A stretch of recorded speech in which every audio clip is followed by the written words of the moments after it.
Ya Rabbim öyle Allah için. Allah'ım sen bilsin ya Rabbim. Sen bilsinler yardımcı ol Allah'ım. Ya Rabbim ya Resulallah. Sen Rahman sen Kerimsin Allah'ım. Sen Kerimsin sen Rahmansın Allah'ım. Şimdi polisten geldi arkadaşlar.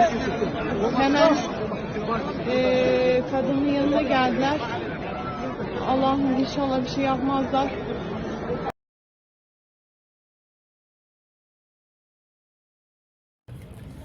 നമസ്കാരം. നിങ്ങൾ ഈ കാണുന്നത് ഹമാസിൻ്റെ കൊടി കബ്ബയിൽ നിന്നും അവിടെ പ്രദർശിപ്പിച്ച് photoshoot എടുത്തപ്പോൾ അത് പിടിച്ച് മാറ്റിക്കൊണ്ട് പോകുന്നതാണ് നിങ്ങൾ കാണുന്നത്. എവിടെയാണ് പ്രാർത്ഥിക്കേണ്ട സ്ഥലം, എവിടെയാണ് രാഷ്ട്രീയം പറയേണ്ട സ്ഥലം എന്നുള്ള തിരിച്ചറിവ് എല്ലാവർക്കും ഉള്ളത് നല്ലതായിരിക്കും. ഇപ്പോൾ സൗദി രാജാവ് മുഹമ്മദ് ബിൻ സൽമാൻ, അടുത്ത രാജാവാണ്, അദ്ദേഹത്തിൻ്റെ പിതാവാണ് ഇപ്പോഴത്തെ രാജാവെങ്കിലും വാർദ്ധക്യ സഹജമായിട്ട് അദ്ദേഹം മുഹമ്മദ് ബിൻ സൽമാനാണ് അവിടുത്തെ ഭരണങ്ങൾ നടത്തിയിരിക്കുന്നത്.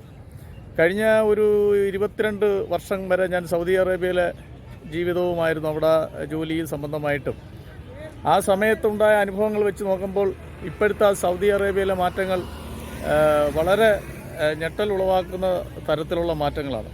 നമ്മൾ ഇവിടുന്ന് അവിടെ ചെല്ലുമ്പോൾ അവിടുത്തെ കാര്യങ്ങൾ അറിയുമ്പോൾ നമുക്ക് ഇങ്ങനൊരു രാജ്യം ഉണ്ടാകുമോ എന്ന് ചിന്തിച്ചിരുന്ന കാലത്തു നിന്നും പുതിയ കാലഘട്ടത്തിലേക്ക് മുഹമ്മദ് ബിൻ സൽമാൻ നയിച്ചുകൊണ്ടിരിക്കുകയാണ്.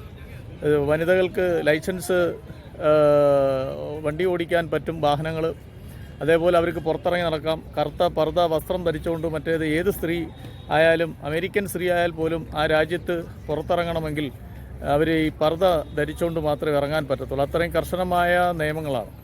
അതേപോലെ തന്നെ അവർ ഈ നിസ്കാര സമയങ്ങളെല്ലാം അവിടുത്തെ വ്യാപാര സ്ഥാപനങ്ങളും കടകളും എല്ലാം തന്നെ അടച്ച് ഇട്ടിട്ട് പോകേണ്ട ഒരു സ്ഥിതിയാണ്. അവിടെ പുറത്താരും ആ സമയത്ത്, പ്രാർത്ഥനാ സമയത്ത് വെളിയിൽ നിൽക്കാൻ പാടില്ല. അത് 5 നേരവും അത്തരത്തിലുള്ള കീഴ്വഴക്കങ്ങളെല്ലാം പാടെ അട്ടിമറിച്ചു, അത് പാടെ മാറ്റിയിരിക്കുന്നു എന്നാണ് നമുക്ക് സൗദി അറേബ്യയിൽ നിന്നും അറിയാൻ കഴിയുന്നത്. ആ സമയത്താണ് ഇപ്പോൾ ഇങ്ങനെ ഒരു കാഴ്ച കാണുന്നത്. മുൻപ് അവിടെ വ്യാഴവും വെള്ളിയാണ് അവിടുത്തെ അവധി, നമ്മളവിടുത്തെ ശനിയും ഞായറും പോലെ. ഇപ്പോൾ അത് മാറ്റി വെള്ളിയും ശനിയുമാക്കി. അതിനോടുള്ള ഗുണങ്ങൾ ലോകരാജ്യങ്ങൾ തന്നെ അവർക്ക് ആ രാജ്യത്തിന് അനുഭവപ്പെടുന്നു. വ്യാപാര സംബന്ധമായി 4 ദിവസത്തോളം അവർക്ക് ഒഴിവ് വരുമ്പോൾ 3 ആഴ്ചയിൽ 2-3 ദിവസമാണ് വ്യാപാരങ്ങൾ ലോകരാജ്യങ്ങളുമായിട്ടൊക്കെ നടത്താൻ അവർക്ക് സാധിക്കുന്നത്. ഇപ്പോൾ അതിനെല്ലാം ഒരു മാറ്റം വന്ന് പുതിയ ഒരു രീതിയിലേക്കാണ് ഇപ്പോൾ അവിടെ മാറിക്കൊണ്ടിരിക്കുന്നത്. എനിക്ക് ഇത്തരത്തിൽ ഒരു അനുഭവം, ഞാനും ഒരു ദേവസ്വം ബോർഡിൻ്റെ ഒരു ക്ഷേത്രത്തിൽ ഒരു വൈസ് പ്രസിഡൻ്റായിട്ട് ഇരിക്കുന്ന സമയത്ത് ആ ക്ഷേത്രത്തിലെ ഘോഷയാത്ര വരുന്നു. ഘോഷയാത്ര കൊണ്ടുവരുമ്പോൾ ഒരു ബൈക്കിൽ വന്ന ഒരു യുവാവ് അതിനിടയിൽ കൂടെ ശകലം സൈഡിൽ കൂടെ പോകാൻ തുടങ്ങിയപ്പോൾ ഞാനന്ന് വൈസ് പ്രസിഡൻ്റ് ആണെങ്കിലും പ്രസിഡൻ്റായിട്ടിരിക്കുന്ന അദ്ദേഹം ഈ ബാഡ്ജ് എടുത്തില്ല. ചിലർക്ക് കമ്മിറ്റി അംഗങ്ങൾക്ക് തിരിച്ചറിയാൻ വേണ്ടിയും ക്ഷേത്രങ്ങൾ വരുന്ന ഉത്സവത്തിനെത്തുന്ന ഭക്തജനങ്ങൾക്ക് വേണ്ട സഹായങ്ങൾ അവർക്ക് ചോദിക്കാം, ഇന്നത് അല്ലെങ്കിൽ ഒരു ബാത്റൂം എവിടെയാണ്, ഇന്ന സ്ഥലം എവിടെയാണെന്ന് ആധികാരികമായി ഒരാൾക്ക് ചോദിക്കാൻ പറ്റുന്ന ഒരു ഒരു കാര്യമാണ് ഈ ഇതെവിടാണ് എന്നുള്ളത്. അതിന് ഒരു ബാഡ്ജ് തരിക, എന്നെ എല്ലാവർക്കും അറിയാം എന്നുള്ള ഒരു സങ്കല്പത്തിൽ ഈ ബൈക്ക് കയറി വന്നപ്പോൾ ഈ പ്രസിഡന്റ് വിടത്തില്ല, അങ്ങോട്ട് കയറി വരാൻ പറ്റത്തില്ല, അവരോട് ഹാർഷായിട്ട് സംസാരിക്കുകയും ദേഷ്യത്തിൽ ആ ചാവി ഊരിയടിക്കുകയും ഒക്കെ ചെയ്യുന്ന ഒരു അനുഭവം ഉണ്ടായി. അതിനുശേഷം ഞാനാണത് മേടിച്ച് ആ ചാവി പറഞ്ഞു, അങ്ങനെ ശരിയല്ല, നമ്മളെ ക്ഷേത്രത്തിലെ ഉത്സവത്തിന് നമ്മൾ വരുമ്പോൾ മറ്റുള്ളവരുടെ അത് ഞാൻ മേടിച്ച് കൊടുക്കുകയും ആ ചാവി അവർക്ക് കൊടുക്കുകയും അത്തരം നമ്മൾ രോക്ഷമായിട്ട് പെരുമാറുന്നത്. നമ്മുടെ ക്ഷേത്രത്തിലേക്ക് പോകുന്ന ഘോഷയാത്രയിൽ അവരുടെ സൗകര്യങ്ങൾ, അവരേത് വിശ്വാസമുള്ളവരായിരിക്കാം, വിശ്വാസമില്ലാത്തവരായിരിക്കാം, പക്ഷെ അവരുടെ ഒരു ബുദ്ധിമുട്ടുകൾ നമ്മളാണ് മനസ്സിലാക്കേണ്ടത്. അപ്പോൾ അവരുടെ അടുത്ത് നമ്മൾ അങ്ങനെ പെരുമാറരുതെന്ന് പറയുകയുണ്ടായി.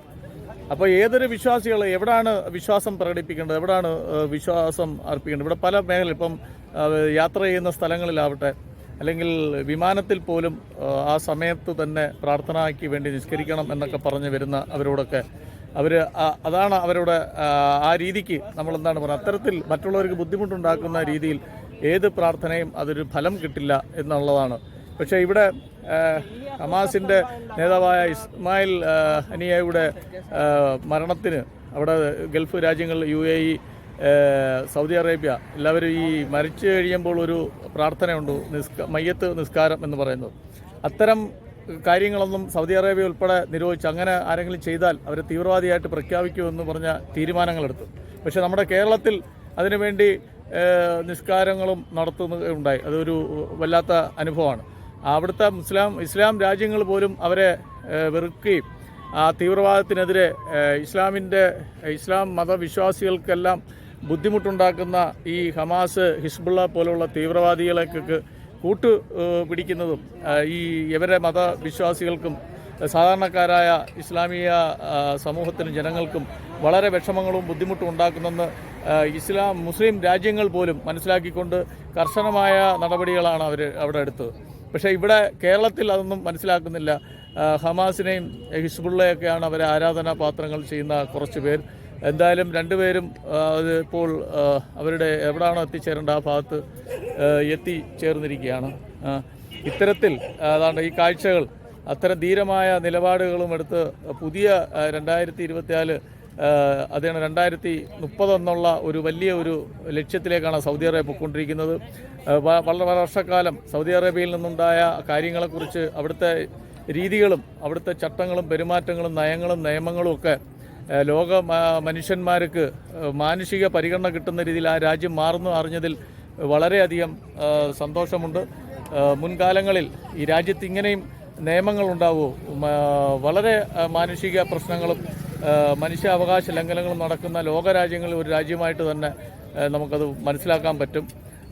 നല്ല കാര്യങ്ങളും ഒരുപാട് നല്ല കാഴ്ചപ്പാടും നല്ല ആൾക്കാരും ഒക്കെ ഉണ്ടെങ്കിലും പക്ഷേ അവിടുത്തെ നിയമങ്ങളിൽ കർശനമായ മനുഷ്യത്വരഹിതമായ നിയമങ്ങളുണ്ടായിരുന്നു. ആ നിയമങ്ങളൊക്കെ മാറ്റിമറിച്ചിരിക്കുന്ന കാഴ്ചകളാണ് മുഹമ്മദ് ബിൻ സൽമാൻ രാജകുമാരൻ ഇപ്പോൾ നടപ്പിലാക്കിക്കൊണ്ടിരിക്കുന്നത്. അതുകൊണ്ടാണ് ഇത്തരം കാഴ്ചകൾ പുറം ലോകം അറിയുന്നത്. അപ്പോൾ ലോക മുസ്ലിങ്ങളുടെ ആരാധനാ കേന്ദ്രമായ അവിടെ പോയി ഇത്തരം കൊടികളെടുത്ത് പ്രദർശിപ്പിച്ച് വീഡിയോ എടുത്ത് നാളെ അതിന് അവകാശം പറഞ്ഞു കൊണ്ടുവന്ന് മറ്റൊരു യുദ്ധത്തിലേക്കും മറ്റൊരു പ്രശ്നത്തിലേക്കും പോകുന്നതിന് അവർ വലിയ തടസ്സങ്ങൾ സൃഷ്ടിക്കുന്ന ഒരു കാഴ്ചയാണ് കാണുന്നത്. ഇത്തരം കാര്യങ്ങൾ ആവർത്തിക്കാതെ ഇരിക്കട്ടെ. വിശ്വാസവും ആരാധനയൊക്കെ ചെയ്യേണ്ട സ്ഥലങ്ങളിലും അവർ ചെയ്യട്ടെ, അവർ അതിനുവേണ്ടി പ്രാർത്ഥിക്കട്ടെ. അല്ലാതെ മറ്റ് ഏത് സ്ഥലവും അത് ഏത് മതസ്ഥിതിയായാലും ഏത് പാർട്ടികളായാലും ഏത് രീതിയിലായാലും ഏത് വിശ്വാസികളായാലും മറ്റുള്ളവർക്ക് ബുദ്ധിമുട്ടുണ്ടാക്കുന്ന രീതിയിലുള്ള